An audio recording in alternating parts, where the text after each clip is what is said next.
hearing the voice of God. The person who created man and gave him 2 ears to hear saw that those 2 ears were in position. And yet he's saying, if you have ear, you better hear. He that hath an ear, let him hear what the Spirit said unto the church. Meaning that you can hear a lot of noise, but once it does not penetrate, you have not heard.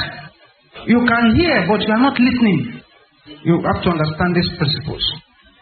The most important need of any serious, not the unserious ones.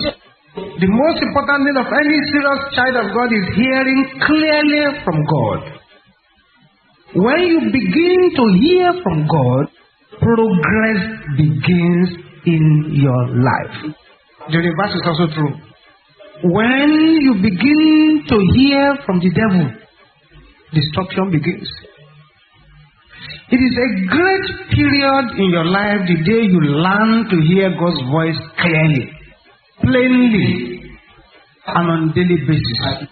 In fact, when God begins to talk to you, this transient word loses its hold upon you.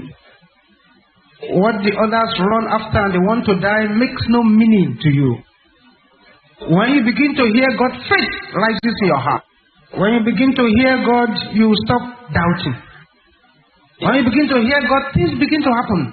You begin to enjoy prayer because you are talking to Him now and He's talking to you. Any one-way communication is always boring and uninteresting. Communication with God satisfies the deepest longing of the human heart and God's heart. In fact, we are created to fellowship and talk with our Creator. And God misses our fellowship. You need to be able to hear clearly the Lord your God. Now it goes on. Hearing God's voice does not come automatically. The Adamic nation is born deaf to the voice of God. Therefore, for most of us, hearing God's voice has to be learned.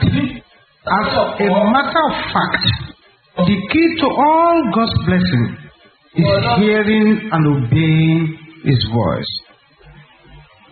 I want you to note this very carefully. Very, very carefully. One of the greatest diseases, if it's not the greatest, amongst Christians these days is inability to hear clearly what God is saying. Many people roam